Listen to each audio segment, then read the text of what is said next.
पैर दबाता दबाता मैं माँ की तलियों को, पैरों को यूं करके जोड़ा और माँ के पैरों को जोड़ के मैंने यूं उठाया। एक नज़र माँ की तलियों पर, एक नज़र बैतुल्लाह पर, एक नज़र माँ की तलियों पर। फिर मैंने बैतुल्लाह की तरफ मुँह करके कहा, है बैतुल्लाह के मालिक, तेरे नबी ने सही फरमाया, माँ के कदमों तले जन्नत है। या अल्लाह, अगर वो जन्नत आज मुझे दिखा दे तेरा क्या जाएगा। माँ उठ के बैठ गई और मेरे सर पर यूं करके हाथ मारा, कहने लगी बेवकूफ़ा, अकल की बात कर, भला ऐसे भी कभी हुआ कि अल्लाह दिखाने चाहे तो दिखा सकता है। काजी कहते मेरी माँ उठ के बैठ गई। काजी एहसानाबाद कहते एक हाथ मेरे सर पर रखा, एक हाथ फिजा में बुलंद किया कि अर्श वाले इसकी बात का बुरा ना बनाना, लेकिन मैं सिफारशी बन जाऊँ तो अल्लाह दिखा देना। फिर रो के कहने लगी, अल्लाह इसकी दुआ को ना देख, अल्लाह मेरे मुंह में दांत कोई नहीं, मेरे सर का कोई काला बाल नहीं, परवरदिगार आलम हड्डियों का ढांचा हूँ। या अल्लाह आज माँ की ममता की लाज रख ले, तुझे इसकी माँ का वास्ता दिखा दे। अगर आज नजारा न मिला बच्चों का भरोसा माँ से उठ जाएगा। काजी फरमाते मेरी माँ रोई, आंसू यहाँ आया, सारा हरम जगमग जगमग करने लग गया। काजी कहते अल्लाह की कसम, माँ के रोने पे माँ की तलियों के अंदर अल्लाह ने मुझे जन्नत का नजारा दिखा दिया। सुभान अल्लाह, सुभान अल्लाह। माँ जब बच्चे के लिए रोए अल्लाह जमीन फाड़ के जमजम निकाल देता है, और माँ जब बच्चे के दुखों से रोने लग जाए अल्लाह आसमान को जमीन पर गिरा देता है। ना सताइयो माँ को। नौजवान अगर साहिब औलाद होना चाहता है, नौजवान अगर तू चाहता है बख्तों वाला, तो माँ का एहतराम और बाप की दुआएं लेना। यकीन जानो खुदा की कसम, प्रोग्राम इतने, इज्जत इतनी, अल्लाह के घर का दीदार इतना, जुबान खोलता नहीं अल्लाह पहले पूरी करता है। मुझे दो दुआएं लगी हुई है, इसलिए बता के जा रहा हूँ, आप में भी शौक जज्बा पैदा हो। वो दो दुआएं नहीं, दो पर लगे हुए, एक मुझे उस्ताद की दुआ, एक मुझे मेरी माँ की दुआ लगी हुई है। अल्लाह अकबर। मौली साहब, किसी की माँ हाजन होगी, किसी की माँ नमाजन होगी। मैं अपनी माँ के बारे में बताता हूँ, क्या मुझे पैसे ज़्यादा मिलेंगे या लोग मेरे हाथ चूमेंगे या बैयत करेंगे। अल्लाह तुम्हें तुम्हारे पीर, तुम्हें तुम्हारे मुरीद मुबारक करे। लेकिन मेरे अजीज़ हो, मेरी माँ खुदा की कसम जाने से पहले कह रही थी, अब्दुल हन्नान 28 साल हो गए मैंने घर से कदम बाहर निकाल के नहीं देखा। अल्लाह अकबर। बच्चे हज भी कर रहा है, बच्चे उम्रे भी कर रहा है। मिन्नतें कर ली, अम्मा जी आओ पासपोर्ट बनवाएं, बनाने वाले घर आ जाएंगे, मशीन घर ले आएंगे। अल्लाह ने इतने ताल्लुक दिए। रो के कहा करती थी, बेटे वादा किया था तेरे बाप के जनाजे वाली चरपाई को हाथ लगा के कि हिबातुल्लाह तू तो कब्र में जा रहा है, ये चेहरा आज के बाद किसी गैर को नहीं दिखाऊंगी। बेटे पासपोर्ट बनाने के लिए तस्वीर खिंचवानी पड़ेगी, अगर किसी गैर महरम ने देखा तो तेरे बाप को कब्र में जाके क्या मुँह दिखाऊंगी। खुदा की कसम मेरी माँ ने हज नहीं किया। मेरी माँ, मुझे बड़ा अच्छा याद है 2013 की बात है, कह लगी हाय बोबो, मेरी खाला को कह रही थी हाय बोबो जनाजे उठेंगे, भारी वजूद है, दुनिया देखेगी कहेगी हिबतुल्लाह की बीवी जा रही, आकी अन्नान की माँ। अल्लाह को ऐसा मंजर कर देना कि मेरा जनाजा ही नजर ना आए। खुदा की कसम 7:15 7:30 सर्दी के मौसम में जनवरी में जनाजा उठा। जिस तरह जनाजा कंधे पे उठाया, बिजली चली गई, कब्र में उतार के मट्टी डाली, बिजली वापस आ गई।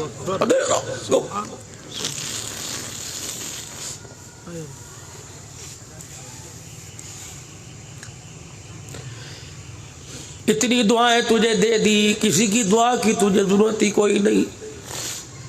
एक दिन फूल पे कहने लगी, मैं प्रोग्राम पे था, कहने लगी बेटे क्या हुआ। मैंने कहा माँ बस कोई नहीं। क्या कुछ तो हुआ। मैंने कहा हाँ माँ, गिरता गिरता बचा। क्या कैसे गिर सकता है। मैंने 1100 मरतबा या हफीजू या नासिरू तेरे पे पढ़ के फूका है। एक मुझे उस्ताद की दुआ, उस्ताद के जूते ऊपर वाली मंजिल से नीचे लाना मेरे जिम्मे था। उस्ताद जी का घर दूर था, असर की नमाज के बाद जाया करते। मैं असर की नमाज पढ़ते ऊपर चढ़ता, उस्ताद के लाल रंग की मुर्गाबी जूते लेके आता। एक दिन मैं जूतों पे बुरश मारना भूल गया, मिट्टी लगी हुई थी। उस्ताद ने मुझे देखा, देख के यूं करके मुस्कुराए। मैं समझ गया जूता साफ नहीं किया। मैंने खुदा की कसम अपनी कमीज का यो कोना पकड़ा और यूं करके थूक लगा के उस्ताद के जूते पे फेरना शुरू कर दी। मेरा उस्ताद मुझे देख के रोने लग गया और यूं करके मुंह फेर लिया। मुझे बड़ा अच्छा याद है उन लोगों 90-91 की बात है। फिर उसने अपने आंसुओं को यूं करके साफ किया, फिर मेरे कंधे पे हाथ फेरा का पुत्रा, आने वाले वक्तों में तेरे जूते वजीर उठाएंगे।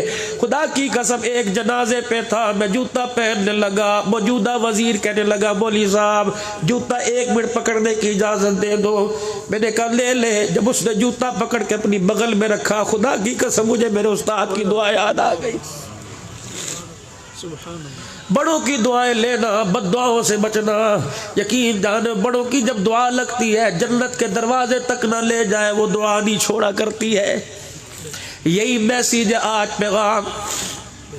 बस 2 बातें मेरे अजीजों, एक बायजीद बुस्तामी का और दूसरा चंद बच्चों को पाला था एक मां ने जतन से।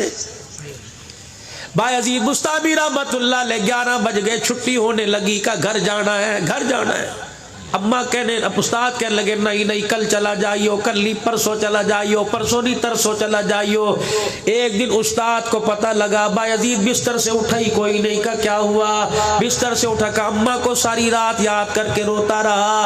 अम्मा, उस्ताद ने कहा बेटे जब सबक सुना, वादा कर रात घर नहीं रहेगा। बायजीद बुस्तामी रहमतुल्लाह अलैह सबक सुना के दौड़े दौड़े घर गए। जाके घर का दरवाजा बजाया, अम्मा लोटे में पानी लेके वुजू कर रही थी। बायजीद बुस्तामी रहमतुल्लाह ने दरवाजा बजाया। अम्मा ने कहा कौन? का तेरा बेटा बायजीद आया। माँ के हाथ से लोटा छूट गया। कहने लगी नहीं नहीं मेरा बेटा नहीं हो सकता, क्या मेरे दूध में पिलाने में कोई कमी आ गई? मैं तो वादा उस्ताद से करके आई थी कुरान का हाफिज ना बने घर ना भेजना, कैसे आ गया? अल्लाह, दूर से लोटा गिरा पड़ा, आधा वुजू की आधा रह गया। कहने लगी बायजीद मैंने तो अल्लाह से वादा किया था जब तक तो हाफिज नहीं बनेगा मैं तेरा चेहरा नहीं देखूंगी। 6 साल के नन्हे मुजाहिद के यहाँ बात लगी। अम्मा इंतजार करती रही, दरवाजा बजाई कोई नहीं। माँ ने कहा है बच्चा है, धूप है, पैर न जल रहे हो। अम्मा ने दरवाजा खोला, कहा चलो रोटी पका के खिला के प्यार से वापस भेज दूंगी। माँ ने एक कबाड़ खोला, दूसरा खोला, देखा पूरी गली में बायजीद नजर ना आया। अम्मा ने आवाज दी बायजीद बायजीद। गली के कोने से यूं झांक के देखा, रो रहा है, फिर छुप गया। फिर अम्मा ने कहा आ गया तो सीने से लग जा। आंसुओं को साफ करके कहने लगा हाफिज बनूंगा तब सीने से लगूंगा, वरना कयामत के दिन लगूंगा। अल्लाह अकबर। जब ये मेरे अजीजों ख्वाहिशात कुर्बान हुई, चोट लगी, उधर अम्मा भी कबूल, उधर बायजीद भी कबूल हो गया। जब बायजीद बुस्तामी रहमतुल्लाह अलैह हाफिज बन के आए, अम्मा ने अपनी मंजी अपने साथ लगा ली बेटे की। रात का जब वक़्त हुआ, माँ ने कहा बेटे पानी पिलाइयो। बायजीद उठे, मटके से पानी भरा, प्याला लेके अम्मा के करीब आए। जब पानी के लिए आवाज देने लगे, माँ के खराटों की आवाज आई। बायजीद बुस्तामी रहमतुल्लाह अलैह प्याला लेके खड़े होके कहने लगे मैं आसमान की तरफ देख के सोने लग गया, या अल्लाह पानी पिलाऊं या अम्मा को जगाऊं? अल्लाह पानी पिलाऊं, अम्मा को उठाऊं, प्यास बुझ जाएगी। अम्मा को जगाऊं, पता नहीं नींद में गहरी सो रही है, कभी जन्नत के हौज़े कौसर के पानी से महरूम न कर दिया जाए। मैं प्याला लेके सारी रात माँ के सराहने खड़ा रहा। जब तहज्जुद का वक्त हुआ, माँ उठी, मेरी तरफ देखा, मुस्कुराई, कहा बेटे क्या? कहा अम्मा तूने पानी मांगा था, कब पिलाया क्यों नहीं? अम्मा इसलिए तुझे नहीं उठाया, अगर तू उठ गई अल्लाह मेरी किस्मत ना सो जाए। बेटे कब से खड़ा का जब से तूने पानी मांगा। माँ की चीख निकली, बायजीद का हाथ पकड़ा, कहने लगे अब ये पानी ना पिला, इसी पानी से मुझे वुजू करा। वुजू कराया, अल्लाह अकबर, मुसल्ला बिछाया, बायजीद को पास बिठा लिया, फिर 2 गाना नफल अदा किया, हाथ उठा के कहा या अल्लाह ये सारी रात पानी का प्याला लेके खड़ा रहा, अल्लाह इसने माँ को ना जगाया, या अल्लाह जिसने माँ को ना जगाया उसके नसीबे जगा दे। बायजीद कहते हैं माँ के आंसू आ भी रहे थे, रो रो के खुदा को सुना रही थी। का खुदा की कसम उसी कमरे में आवाज आई बायजीद तूने माँ के मकाम को ऊंचा कर दिया, हमने कयामत की सुबह तक तेरे शान को ऊंचा कर दिया। मावा ठंडिया छावा, ये मोटरसाइकिल की बत्तियों पे ना लिखो, गाड़ियों पे ना लिखो, ये यहाँ लिखो मावा ठंडिया छावा। मरने के बाद ठंडी छां याद आई, जब कमरे में पड़ी इशारे करके कहती थी हमारे पास भी बैठ जाया कर। उस वक्त ठंडी छां कहाँ थी, उस वक्त ठंडी छां कहाँ थी जब झिड़क के चला गया था। अम्मा तेरी दवाइयाँ ही पूरी नहीं होती, बच्चों को पालू के तेरी दवाइयाँ लेके आओ। जिस दिन तुमने माँ को झिड़का उस दिन उसने आखिरी मरतबा हंसा था। अल्लाह अकबर। बाप मरा, माँ इद्दत में बैठी, घर के अंदर झगड़ा शुरू हो गया, घर के अंदर झगड़ा शुरू हो गया। कोई कह रहा अब्बू जी दुकान मुझे दे गए थे, अब्बू मकान मुझे दे गए थे, कारखाना मुझे दे गए थे। माँ की दाढ़ निकली, कूक मार के कहने लगी शर्म नहीं आती, 4 पूतों में कोई कह रहा है मकान मुझे दे गया, दुकान मुझे दे गया। कब से मैंने कान खड़े कर रखे हैं, किसी एक ने भी नहीं कहा कि मरने के बाद माँ मुझे दे के चला गया था। पूरी तारीख में रियाज की अदालत के अंदर एक केस आया, 120 साल की उम्र का एक भाई, 70 साल की उम्र का एक भाई, रियाज की अदालत के अंदर केस आया। 70 साल की उम्र के भाई ने 120 साल उम्र वाले पे केस कर दिया। क्या केस था कि जब से बाप मरा माँ बड़े भाई के पास है, अब भाई बुढ़ा हो गया, अब इसे कहो माँ मुझे दे दे। जब भाई ने ये केस सुना, जज की तरफ मुंह करके कहने लगा जज साहब ये हाथ जोड़ता हूँ, बुढ़ापे पे तरस खाइयो, फैसला सही कर देना, इसे को ना ना माँ मेरी है। जज ने कहा नहीं नहीं, तू उधेड़ उम्र का अपना ख्याल नहीं कर सकता, माँ का कैसे करेगा। जज साहब ने लिख के दिया कि माँ छोटे को दी जाए। जब बदीजो जज ने फैसला कर दिया, भाई अदालत के कटहरे से निकला, छोटे भाई के पैरों में गिर के रोने लगा, कहने लगा दुबई के प्लाजे ले ले, मार्केट ले ले, मेरे बच्चे ले ले, तलाक दे तो बीवी को वो भी ले ले, कुछ ना छोड़ मेरे पास सब कुछ ले ले, लेकिन मुझे मेरी माँ दे दे, मैं रोटी खाए बगैर गुजारा कर सकता हूँ, माँ का चेहरा ना देखो मेरा गुजारा नहीं होता। ओ मेरे यारो तुम किस तरह फखर से माँ बाप के होते हुए अलहदा मकान बना के बैठ जाते हो। यकीन जानो शहजादपुर के गयूर मुसलमानों, 3 चीजें तुम्हें किसी मार्केट में मिले मुझे बताना, मैं भी दौड़ा दौड़ा के लेके जाऊंगा। पहली चीज जवानी जाने के बाद कहीं से जवानी मिले मुझे बता देना। दूसरी चीज हुस्न छिल जाने के बाद बुढ़ापा आ जाए, कहीं से हुस्न की बहारें मिले मुझे बतला देना। तीसरी चीज माँ बाप के मरने के बाद राव साहब कहीं माँ का प्यार मिले मुझे बतला देना। बाप मरे माँ संभाल लेती है, था एक माँ ने जतन से, अब्बा मर गया, लोगों के डेरों में जाके झाड़ू दे के आई, फुट्टी चुल के कपास चुल के मेरे अजीजों झाड़ू दे के आई, कमाई करके लाई, चंद बच्चों को पाला था एक माँ ने जतन से, ममता का सिला फिर भी ज़ईफ़ी में न पाई। घर के अंदर झगड़ा हुआ, बीवी ने रो के दिखाया, माँ की तरफ देखा और बीवियों को कहा आप तो अक्लमंद है, आप तो खामोश हो जाया कर, ये तो पागल हो चुकी है, इसकी बातों का क्या कहना, ये तो हर वक्त भोगती रहती है, लगता है अपने बच्चे को खा के रहेगी। माँ का कलेजा मुंह को आता है, फिर बोलती है चल बच्चों को पाला था एक माँ ने जतन से, ममता का सिला फिर भी ज़ईफ़ी में न पाई। मौलवी साहब ये कहाँ लिखा है? अगर किसी माँ का इंतकाल हो जाए शहजादपुर में, जनाजे वाली चारपाई के ऊपर 4 सतरें लिखी होगी, जनाजे वाली चारपाई पर 4 सतरें लिखी होगी। चंद बच्चों को पाला था एक माँ ने जतन से, ममता का सिला फिर भी ज़ईफ़ी में न पाई। हर चीज तकसीम हुई, बाप के मरते एक माँ थी जो हिस्से में किसी के न आई। कभी बेटियों के घर पड़ी है, कभी रिश्तेदारों के घर पड़ी है।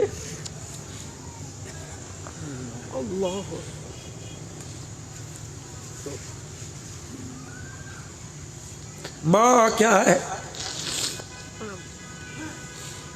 माँ बीमार हो गई, बेटे को कहा दवाई ला दे, का पैसे कोई नहीं, अस्पताल माँ चली गई, डॉक्टर को बुलाया, मेरी बात सुन ले, कान में कहने लगी हल्की सी दवाई लिख के देना, मेरे बच्चे के पास पैसे कोई नहीं।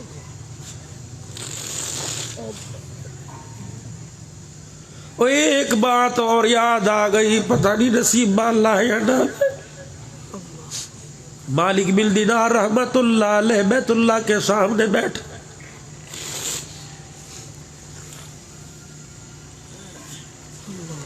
कल सुबह अपने देश में रवानगी। मालिक बिन दिनार कहने लगे रात 12 बजे मैंने यूं हाथ उठा, मैंने कहा अर्श वाले कैसे पता लगेगा हज कबूल हुआ कि नहीं हुआ? कि मैं भी दुआ ही कर रहा था, 2 फरिश्ते एक मेरे इधर एक मेरे इधर आके बैठ गया। पहला दूसरे से पूछने लगा इस साल कितने हज को आए? दूसरा कहने लगा 4 लाख आदमी आए। कितनों का कबूल हुआ? का सबका हो गया, एक का रह गया। फरिश्ते कह के चले गए। मालिक बिन दिनार कहने लगे मैंने जब यूं करके देखा, मैंने कहा है मैं सजदे में पड़ गया, सुबह तक पड़ा रहा। मैंने कहा अल्लाह बता तो दे कौन है, क्या वो बदबख्त मैं तो नहीं हूं? का पूरा दिल गुजर गया। मेरे मुरीद साथी कहने लगे रोटी क्यों नहीं खाता? मैंने कहा बहुत बड़ा रात सवाल उठा है। अगली रात उसी रात मैं बैठा था, फरिश्ते आए, कहने लगे 4 लाख आदमी हज को आए, किसका कबूल? का सबका, एक का मरदूद हो गया। मालिक बिन दिनार कहने लगे मैं तुम्हें अल्लाह का वास्ता देता हूँ, कौन है बता तो सही, कल से तड़प लगी है। कहने लगे उसका नाम अब्दुर्रहमान बिन शेरान है, ईरान का रहने वाला। कहाँ मिलेगा? कभी थोड़ी देर होगी, इस दरवाजे से यहाँ के कहेगा लब्बैक, हरम में से आवाज आएगी ला लब्बैक। फरिश्ते कह के चले गए। एक कंधार आदमी, नीली नीली आंखें, सब सफेद रंग की चादर, कंधों और बाजुओं पे चादर डाली हुई, इतनी दाढ़ी, आके कहने लगा लब्बैक अल्लाहुम्मा लब्बैक। आवाज आई ला लब्बैक। मालिक बिन दिनार कंधे पे हाथ रख के कहने लगे मियाँ सुना है? अल्लाहु अकबर। चीख मारी, रो के कहने लगा तूने आज सुना, मैं 8 साल से सुन रहा हूं। काबिर जाता क्यों नहीं? कमाली कहने लगे, उसने कह के लाजवाब कर दिया। कहने लगा दूसरा दरवाजा तू बता, मैं वहां चला जाता हूँ, इसके अलावा दरवाजा ही कोई नहीं। मालिक बिन दिनार रहमतुल्लाह अलैह कहने लगे क्या बात है? कमालिक जिस तरह तू रहम की मेरे से बातें कर रहा है, अगर मैं तुझे बता दूंगा तो मुझे छोड़ के चला जाएगा। मालिक बिन दिनार कहने लगे नहीं नहीं बता तो सही, अल्लाह माफ करने वाला है, मैं भी तेरे लिए सिफारिश करूंगा हाथ उठा के। कमालिक बिन दिनार अल्लाह अकबर, वली सिफारिश करे वो उसको तब करे माफी नहीं मिलेगी। मालिक बिन दिनार कहने लगे तूने जुर्म कौन सा किया? जिना का नहीं नहीं, शराब का नहीं नहीं, जुआ खेला नहीं नहीं, बता तो सही तूने क्या जुल्म किया? कि अपनी पूरी ताकत से माँ के मुंह पर थप्पड़ मारा, माँ का डेला बाहर आ गया था। अल्लाह। मालिक बिन दिनार कहते मैं हरम से बाहर दौड़ गया। उन्होंने कहा कहाँ चला? का डरता हूँ कि यहीं तेरे पर खुदा का अज़ाब ना आ जाए। फिर वो रोया जब हरम से बाहर आया। मैंने कहा जालिमा इतना बड़ा जुल्म करके जी कैसे रहा है? कहने लगा मालिक बिन दिनार आ जा, नहीं यकीन आता, बता मैं इतना बड़ा जुर्म करने के बाद भी कैसे जी रहा हूँ? मालिक बिन दिनार कहते मैंने पूछा कहाँ है तेरी माँ? का मेरे साथ नहीं आती, मज़ारे की घरवाली के साथ आती है, वो आई हुई है जहाँ ईरानियों के खेमे है। निशानी क्या? का बस एक चेहरे पर यूं करके कपड़ा डाला हुआ है, यूं करके एक आंख बाहर है, अगर तुझे ऐसी औरत मिले पहचान लेना ये मेरी माँ है। मालिक बिन दिनार कहते मैं जब हरम में जब ईरानियों के खेमे में गया, एक खेमे से मुझे कुरान पाक पढ़ने की आवाज आई। मैंने खेमे में इजाजत मांगी का कौन? मैंने कहा अम्मा तेरे से मिलना चाहता हूँ। अल्लाह अकबर कहने लगी खुदा भला करे, कि यही चीज मुझे बचा रही है। कहने लगी खुदा भला करे, जिसे मिलना चाहिए था 8 साल से वही नहीं आया है। माँ हुआ करती है, कहा 8 साल से वो नहीं आया। मालिक बिन दिनार ने देखा कदे एक माँ की ममता। मालिक बिन दिनार कहने लगे अम्मा मुझे तेरे से कुछ बात करनी है। अम्मा कहने लगी क्या? अम्मा जान बता तेरी आंख को क्या हुआ? कहने लगी बेटे जुबान से सुनाऊं या बेटे तुझे मैं चेहरा दिखाऊं? अम्मा क्या? इतनी जोर से बच्चे ने थप्पड़ मारा, आंख निकल के बाहर आ गई थी। अम्मा जान वो है कहाँ? कहने लगी अल्लाह उसका भला करे, यही कहीं होगा। मालिक बिन दिनार कहने लगे इतना जुल्म सहने के बाद भी कह रही है खुदा भला करे, फिर सीने से क्यों नहीं लगाती? मालिक बिन दिनार से कहने लगी उसे शर्म नहीं नहीं आती। वो क्यों नहीं आया? मालिक बिन दिनार कहने लगे वो शर्मिंदगी की वजह से नहीं आया। कहने लगे माँ से क्या शर्मिंदा होना, खुदा ने रहमत का रूप माँ पे रखा हुआ है। इतनी बात की अब्दुल्ला बिन शरान आके धड़ाम से माँ के पैरों में गिर गया। अम्मा ने कहा 8 साल के बाद आया, कब से ये सीने के अंदर हुक पैदा हो रही थी कि तुझे सीने से लगाओ, कोई बात नहीं, आंख दी मैं तुझे माफ कर देती। अम्मा कहती है, मालिक बिन दिनार कहते हैं उस औरत ने अब्दुर्रहमान बिन शरान के दोनों हाथ यूं सर पे रखे, फेरना शुरू किया। जब कंधे तक आई, फिर जब बाजू तक आई, रोने लग गई। एक बाजू पर हाथ फेरा, दूसरा बाजू कोई नहीं था। मालिक बिन शरान कहते हैं वो औरत रोने लग गई, कहने लगी जब तुम्हें जम्मा था, तुझे पैदा किया था, दोनों हाथ थे, दोनों बाजू थे, बेटा तेरा हाथ कहाँ चला गया? कहा अम्मा जब तुझे थप्पड़ मारा था इतना शर्मिंदा हुआ, टोके से मैंने पूरा बाजू ही काट दिया है। माँ रो के कहने लगी खुदा की कसम एक मरतबा मेरे पास आता, तुझे हाथ काटने की जरूरत न पड़ती, बेटा तू रो के दिखाता, मैं तुझे माफ करती। कहा बस अम्मा तू माफ कर देती। मालिक बिन दिनार कहते हैं अब्दुर्रहमान बिन शरान ने रो के दिखाया। अम्मा ने उसका रोता चेहरा आसमान की तरफ करके कहा या अल्लाह इसके आंसुओं को देख, इसके आंसुओं में माँ ने अपने आंसू मिला दिए। अर्श वाला मैंने माफ कर दिया, तू माफ कर दे। मालिक बिन दिनार कहते इतनी जोरदार आवाज आई, पूरा हरम गूंज उठा। फरमा है तो तू बदबख्त, तेरे लिए माँ ने रो के दिखाया, जा मैंने ये भी तेरा गुनाह माफ कर दिया है। अगली आवाज आई, जा माँ के रोने की बरकत से तेरा ये हज भी कबूल हो गया, पिछले 8 साल के हज को भी कबूल फरमा लिया है। चल बच्चों को पाला था एक माँ ने जतन से, वो चरपाई पे 4 सतरे, कलमा शहादत और कलमे वाली चादर वालों, वो चरपाई पे 4 सतरे उसके फ्रंट में पड़ा करो। चल बच्चों को पाला था एक माँ ने जतन से, ममता का सिला फिर भी ज़ईफ़ी में न पाई, हर चीज तकसीम हुई बाप के मरते, एक माँ थी जो हिस्से में किसी के न आई। वो जब उठा के डोली कब्रिस्तान ले गए, तुमने वहां बड़े बड़े शेर कलमे लिखवाए, एक शेर माँ का भी पढ़ा हुआ लिखा वहां लिख दो, पढ़ा हुआ लिख दो। वो शेर क्या है? कहा में क्या जो तुरबत पे मेले रहेंगे, दूधो ना पूतों पल, अल्लाह अकबर साथ बाद रहे रिज्क के ढेर लगे, हमें क्या जो तुरबत पे मेले रहेंगे, तहे खाक हम तो अकेले रहेंगे। राव साहब कभी अब्बा याद आए तो कब्रिस्तान फेरा मार लिया करो, अब्बा याद आए तो कब्रिस्तान फेरा मार लिया करो। खुदाए पाक की कसम आज सिर्फ ये मैसेज दे के जा रहा हूँ कि माँ वहाँ ठंडियाँ छावा गाड़ियों पे नहीं लिखना, अपने सीने पे लिखना। 2 का फकीरों जाके घर कर लेना। अगर अम्मा अब्बा जिंदा है 2 काम कर लेना। पहला काम ये जाके आज माँ के पैरों का बोसा दे लेना। दूसरा काम ये जाके अपने बाप को कहना मेरे लिए हाथ उठा के दुआ कर। हदीस पाक में आया जब औलाद के लिए बाप हाथ उठा के रोने लग जाता है, अल्लाह जल्ला शानू फरमाता है फरिश्तों रहमत वाली चादर से आंसू साफ कर दो, इस बूढ़े का रोना मेरे से बर्दाश्त नहीं हो रहा, जो मांग रहा है इसको अता फरमा दो। यकीन जानो इमाम शाफी रहमतुल्लाह अलैह रात को जब भी घर आया करते आस्तीन में यूं करके चढ़ा लिया करते, तेल की प्याली हाथ में पकड़कर माँ के कमरे में चले जाया करते। वक़्त का इमाम जाके माँ के सर की मालिश करता, जब सर की मालिश करके फारिग होते पैरों की तरफ जाते, अल्लाहु अकबर जैसे कोई चली चीज को चाटता है, इमाम शाफी माँ के पैरों की तलियों को जुबान निकाल के चाटने लग जाते। माँ धाड़े मार मार के रोती और कहती इसी जुबान से कुरान सुना के आया, हदीस सुना के आया, पैरों को क्यों चाटता है? इमाम शाफी हदीस बढ़ के सुनाते, अम्मा अल्लाह के नबी ने फरमाया जन्नत माँ के कदमों तले है, तुझे किसने कह दिया मैं तेरे पैर चूम रहा हूँ, बल्कि मैं तो जन्नत के दरवाजे की चौखट को चूम रहा हूँ। सुभान अल्लाह, सुभान अल्लाह। दिल ना दुखाना माँ बाप का, वरना खुदा की कसम अमीर होके भी गरीब हो गए, रईस होके भी गरीब हो गए। हुजूर ने बशारत दी, फरमाया वो नौजवान जिसके माँ बाप मरते वक्त उससे राजी होके मर जाए, फरमाया क़यामत के दिन दुनिया मुझे तलाश करेगी, मैं फरमा बरदार औलाद को तलाश करता फिरूंगा, जहां नजर आ गया हाथ पकड़ के हौज़े कौसर पे ले जाऊंगा, फिर जी भर के पिलाऊंगा, फिर जन्नत के दरवाजे की चौखट पार करवा के आऊंगा।